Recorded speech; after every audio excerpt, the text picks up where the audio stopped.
उसके बाद वो एक सैम पित्रोदा है। सब दिखावे का ये अंश था। बेसिकली पूरा नेशनल हेराल्ड माँ बेटे ने 100% कब्जा कर लिया था। 5,000 करोड़ की संपत्ति बताई जा रही थी कि अभी तक मनीष जी इस एजेएल में ये 2012 का मुकदमा है, न मोदी सरकार का मुकदमा नहीं है। ये 2012 में सुब्रमण्यम स्वामी ने दर्ज कराया था और आज हम 2025 में खड़े। 13 साल में एक भी आदमी गिरफ्तार नहीं हुआ।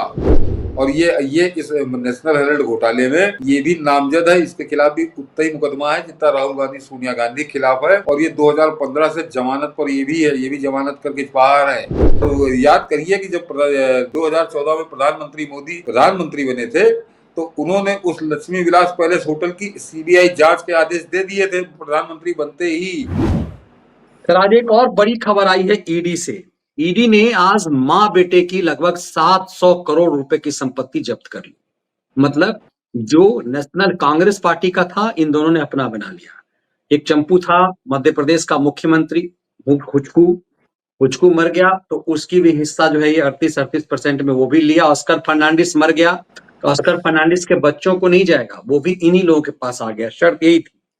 और उसके बाद वो एक सैम पित्रोदा है। सब दिखावे का ये अंश था। बेसिकली पूरा नेशनल हेराल्ड माँ बेटे ने 100% कब्जा कर लिया था। 5,000 करोड़ की संपत्ति बताई जा रही थी। मुझे याद आता है कि सुप्रीम कोर्ट ने भी कहा था कि बड़ी मछली क्यों नहीं पकड़ रहे हो, ललुआ के लिए कहा था। अब लालू प्रसाद यादव का जो एक रीतलाल यादव है, जो लगातार जेल में रह करके चलाता था, उसके पास के छापेमारी की गई। AK-56 मिला है, आम आदमी रख नहीं सकता।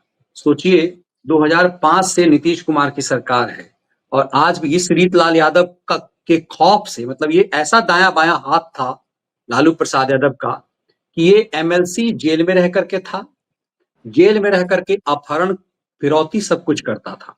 अब पता चला कि करोड़ों करोड़ किसकी प्रॉपर्टी है, AK-56 भी रखा हुआ है। तो ये जो सुप्रीम कोर्ट ने तो मजे लेने के लिए कह दिया कि भाई लालू यादव को, उसको बचाने अमित कात्याल को, लेकिन एकाएक कि 700 करोड़ रुपए की संपत्ति जब्त होना, ऐसा लगता है कि सही में इन लोगों के जब तक हाथ से ये देश माँ बेटा पैसा पूरा माल लेकर के ट्रांसफर करके भाग ना जाए, क्या इसीलिए ये भी एक वजह हो सकती है क्या कि पहले हाथ से पैसा निकालो। ये तो बहुत महत्वपूर्ण मामला है कि 700 करोड़ रुपए नेशनल हेराल्ड इन लोगों का हो चुका था, इनके नाम पे हो चुका था। हेराल्ड अब दूसरे की नहीं थी संपत्ति, माँ बेटे की संपत्ति थी। मनीष जी, ये आज कोई बड़ी कार्रवाई मैं इसको इसलिए नहीं मानता कि ये पहले सीज तो हो ही चुकी थी। इन माँ बेटों से तो ले ली गई थी, सीज हो चुकी थी। आज इसको जब्त करके इसकी कुड़की कार्रवाई आगे बढ़ी है। वो लिखा पढ़ी में दर्शक देख लोगों कि 631 करोड़ या 670 करोड़ बताई जा रही है, लेकिन उस संपत्ति की कीमत कम से कम 5,000 करोड़ रुपए आंकी जा रही है। लखनऊ की है, दिल्ली की है, बम्बई की है। बेशकीमती प्रॉपर्टियां हैं। केवल जो बम्बई के अंदर बांद्रा वाली बिल्डिंग की गई, उस बिल्डिंग की ही कीमत 2-3 हजार करोड़ रुपए होगी, ये समझ लीजिए आप। तो मार्केट बिल्कुल, रेट दिल्ली में जो नेशनल हेराल्ड ऑफिस है, तो मुझे लगता है कि मतलब कल्पना करना मुश्किल है कि कितने की होगी वो। ITO पर जो हेराल्ड ऑफिस है, हेराल्ड भवन हाँ, तो वो हजारों करोड़ों की संपत्ति इनकी, मगर वो सीज पहले से थे। ये कोई उसका आनंद नहीं ले रहे थे। अब उसके थोड़ी आगे बढ़ी है कार्रवाई, उसको जब्त करने की कार्रवाई हो गई है। मनीष जी, यहाँ पे फिर सवाल उठता है कि हम लोगों ने पता नहीं, प्रधानमंत्री मोदी ही खुद बताते हैं, कई उस पर बताते हैं मीटिंग में कि ईडी ने इतने हजार लोगों किया, इतने लोगों को गिरफ्तार किया, इतनी जब्ती की गई, सबकी फलाना पकड़ दो। कि अभी तक मनीष जी इस एजेएल में ये 2012 का मुकदमा है, न मोदी सरकार का मुकदमा नहीं है। ये 2012 में सुब्रमण्यम स्वामी ने दर्ज कराया था और आज हम 2025 में खड़े। 13 साल में एक भी आदमी गिरफ्तार नहीं हुआ। और एक आज ये दर्शक इसको सुनकर ऊब चुके होंगे कि नेशनल हेराल्ड वाला घोटाला, नेशनल हेराल्ड वाला घोटाला, लेकिन कहीं किसी पे कोई कार्रवाई होती नजर नहीं आ रही। वो जो लूट थी, वो लूट उनकी जब्त हो चुकी, वो बरसों पहले हो चुकी है। इसके कारण क्या है मनीष जी, मैं जरा अब दूसरे एंगल बता रहा हूँ दर्शकों से, क्योंकि उस पर भी बात नहीं होती है। ये माँ बेटा मनीष जी, क्या आपको लगता है कि इतने अक्लमंद हैं? मैं दर्शक भी इसको जरा सोचें कि ये इतना बड़ा खेल कर देंगे। इनके पास बुद्धि से तो पैदल है, बुद्धि नाम की चीज नहीं है इनके पास। तो ये तो माँ बेटा को ताना चाहते, इनके आदेश पे नौकर चाकर लगे हुए थे। तो दो तो चले गए स्वर्ग, एक बोरा साहब चले गए और दूसरा वो ऑस्कर फर्नांडिस चला गया। लेकिन मनीष जी, दो लोग अभी हैं और मुझको उम्मीद थी कि उनको जेल भेजा जाएगा, क्योंकि किया धरा सब उन्हीं का है, वही इसके ट्रस्टी है मेन। बाकी इधर माँ बेटा तो राजा रानी जैसे होते वो ये मालिक तो थे ही। पहला नाम तो आपने सीता सत्यनारायण गंगाराम बढ़ई का लिया, जो अमेरिका में बैठा सैम पित्रोदा। तो वो लगातार भारत ऐसे आता जाता है जैसे कि मोहल्ले में आना जाना हो। उस पर आज तक कोई कार्रवाई नहीं हुई, उसको पकड़ के उसके खिलाफ कोई कार्रवाई नहीं। क्यों? ये जवाब सरकार को देना चाहिए, क्योंकि वो बराबर का दोषी है। इस बात को दर्शक समझें कि जितना दोषी राहुल गांधी और सोनिया गांधी है, उतना ही दोषी वो सत्यनारायण गंगाराम बढ़ई भी था, और वो जो दोनों चले गए वो भी थे। और छठा नाम मनीष जी, सारा खेल में आज दर्शकों को मैंने कहा था कि आप लोग नेशनल अलर्ट के बारे में बहुत कुछ जानते होंगे। ये छठा नाम जो है, क्या इस पूरे कार्रवाई न होने का कारण ये छठा नाम है क्या? छठा नाम कौन है मनीष जी? जो इस पूरा ट्रस्टी है उसका नाम है सुमन दुबे।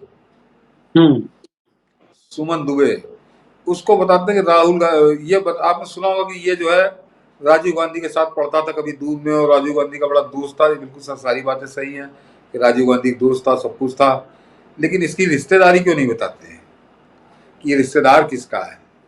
और ये आदमी सबसे क्लोज है आज की तारीख में सोनिया गांधी का। वो सत्यनारायण गंगाराम बढ़ई, उसका रोल दूसरा है।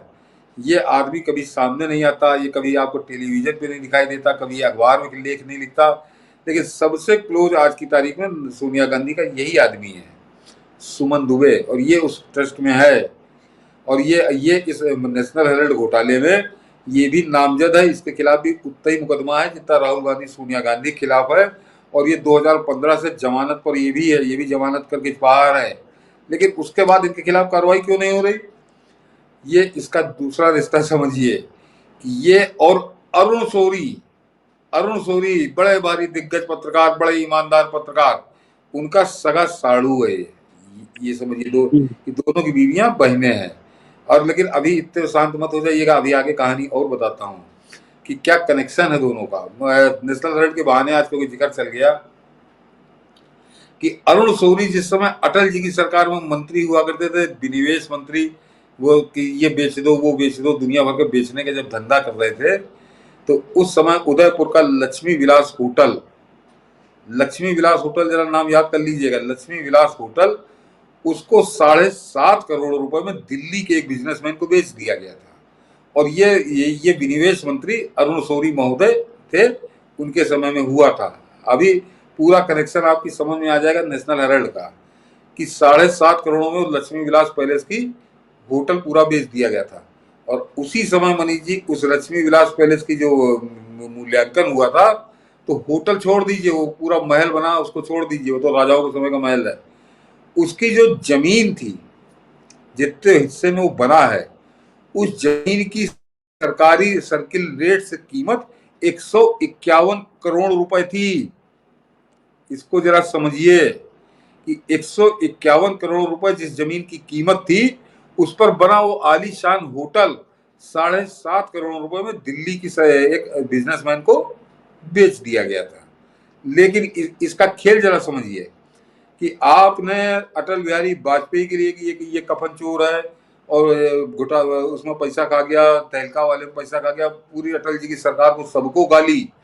लेकिन 10 साल, 20 साल, 15 साल आपने कांग्रेस के किसी नेता को लेकर, सोनिया गांधी से सड़क छाप नेता तक, किसी को आपने उस लक्ष्मी विलास पैलेस को लेकर हुई इतनी बड़ी बेईमानी, उस पर कभी एक शब्द कांग्रेस पार्टी नहीं बोली। क्यों?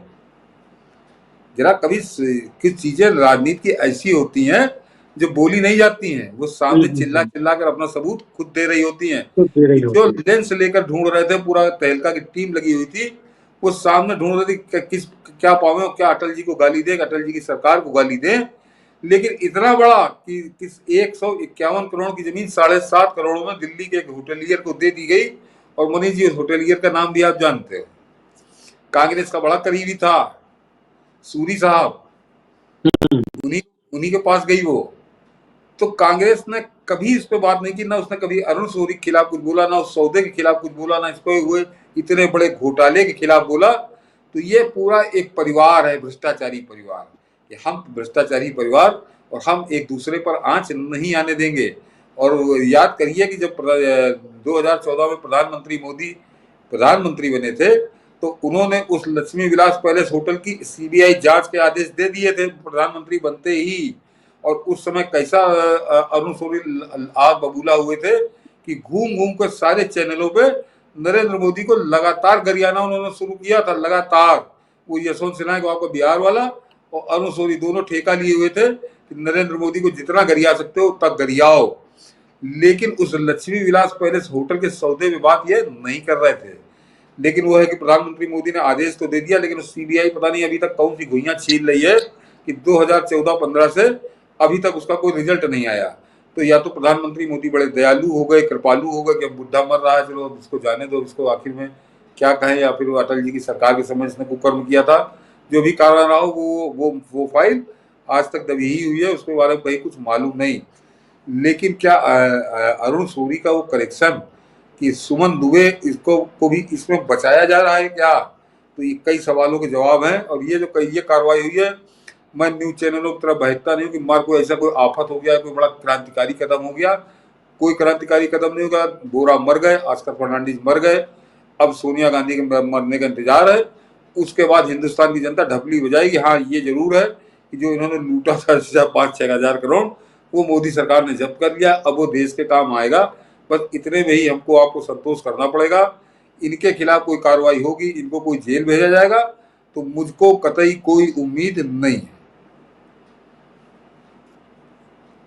चलिए विश्व, लेकिन वही चीज है, इसीलिए लेकिन जब जो भरोसा सरकार दिलाती है कि हम किसी को छोड़ेंगे नहीं, इस लिहाज से एक आस है। और इस देश की जनता को एक हर बेईमान उसके आंत से एक एक पैसे निकले और वो सलाखों के पीछे हो।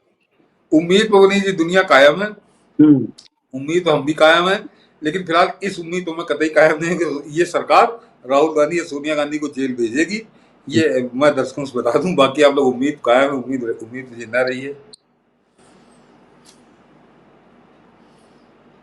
एक बड़ा संतोष की बात यह है कि लूट कमाल इनसे छीना गया। तो लूट कमाल वो 5,000 करोड़ नहीं, उससे जो सैकड़ों करोड़ों रुपए की इनको किराए की आमदनी होती थी, जिसके जरिए पूरा धंधा चलता था, वो सब काम इनका खत्म हुआ। यही एक संतोष की बात है, इसी पे संतोष किया जा सकता है। बिल्कुल, और ये आज से ही शुरू हो गया कि कह दिया गया कि जितने भी इनके जो कब्जे में थे, अब तक प्रॉपर्टी सीज तो हो चुकी थी, लेकिन किराया इनके पास जा रहा था। ईडी ने आज से कह दिया है कि ईडी के किराए खाते में भी किराया जाएगा। तो निश्चित रूप से ये चीजें अब जो अब तक ये बड़ा पेच था, ईडी ने संपत्ति तो जब्त कर ली, कुर्क हो गई, लेकिन उसमें जो किराए पे सब कुछ चल रहा है, एकाएक तो सबकी ऑफिस बंद नहीं कर दिए जाएंगे, तो वो किराया भी जो है जो इनके अकाउंट में जा रहा था। ये खेल बहुत जबरदस्त है। तो आज इसकी भी जानकारी दी गई है। तो बस वही उम्मीद पर दुनिया कायम है, तो हम लोग भी एक उम्मीद पे हैं।